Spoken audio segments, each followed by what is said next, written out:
ऐसी एक माया है।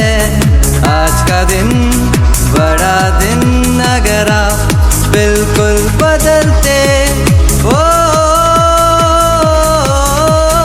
आज का दिन बड़ा दिन बेहद अद्भुत दिन है।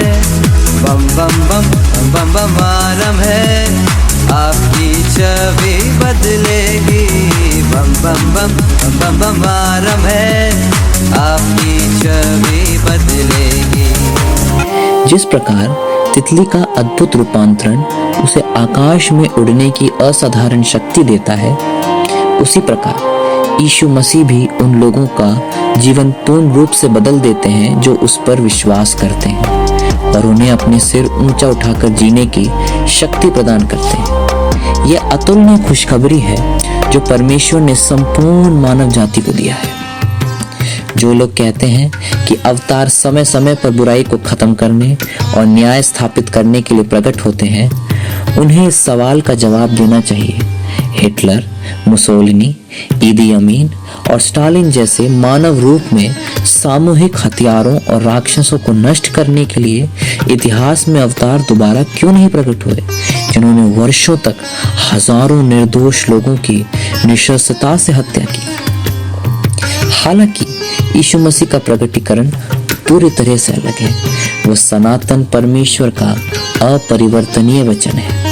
वो प्रारंभ से ही समस्त सृष्टि का स्रोत तथा उसका संरक्षक रहे हैं। मानव इतिहास में वे एकमात्र ऐसे व्यक्ति हैं जो मानवता के उद्धारकर्ता के रूप में यीशु नाम से इस संसार में प्रकट हुए। वो वही हैं जिसने मानव जाति के प्रति परमेश्वर के अद्वितीय प्रेम को प्रदर्शित किया।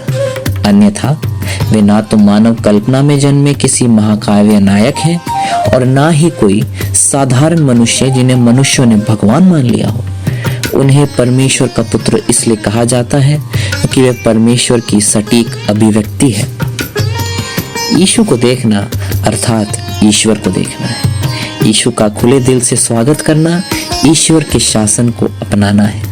यीशु पर विश्वास करना परमेश्वर पर विश्वास करना है। यीशु को नकारना यीशु की सप्रभुता को नकारना है। इसके अलावा ईश्वर की अन्य रचनाओं की पूजा करना या उन्हें महिमा देना, मानव कल्पनाओं को या यहाँ तक कि स्वयं को ईश्वर के बराबर मानना या उसके तुलना में रखना, ये भी ईश्वर के विरुद्ध एक गंभीर अपराध है। इस दिव्य संबंध की हानि ने एक ऐसी मानवतावादी गरीबी को जन्म दिया है जो आज भी लोगों को दास बना रही है और उन्हें उत्पीड़ित कर रही है। ये नैतिक भ्रष्टाचार, सत्य के उल्लंघन, मानव गरिमा के हास और स्वार्थ के सभी रूपों में परिलक्षित होती है, जिसके परिणाम स्वरूप पूरे विश्व में अराजकता और टूटन फैल रही है। मानवता को इस कैद से मुक्त करने के लिए ब्रह्मांड के सृष्टिकर्ता एक मानव के रूप में प्रकट हुए, एक पवित्र, निष्कलंक और निर्दोष जीवन व्यतीत किया, हमारे पापों का बोझ अपने ऊपर लिया और संपूर्ण मानव जाति के लिए प्रायश्चित के एकमात्र बलिदान के रूप में स्वयं को प्रस्तुत किया, यीशु मसीह। उसके द्वारा परमेश्वर का प्रेम और न्याय एक साथ पूर्ण हुआ। परमेश्वर की क्षमा प्रदान की गई है और उन सभी के लिए एक नया परिवर्तन और अंतहीन अस्तित्व लाया गया जो उस पर विश्वास करते हैं। अंत में वह हमें अपने साथ अपने शाश्वत घर में निवास करने के लिए आमंत्रित करता है।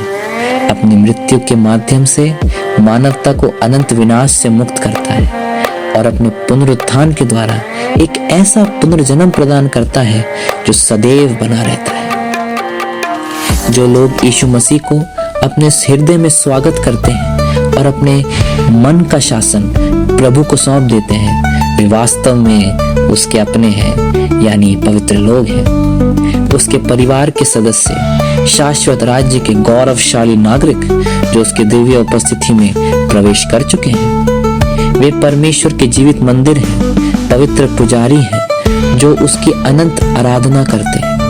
शापों से मुक्त होने और उस अपराध बोध से छुटकारा पाने के लिए जो तुम्हें दबाए हुए हैं, शांति पाने और परमेश्वर की क्षमा प्राप्त करने के लिए, हे मानव, यीशु के सामने झुक जाओ। वो तुम्हें एक तितली की तरह पूरी तरह बदल देगा, जिससे तुम जीवन में ऊंचाई तक उड़ सकोगे।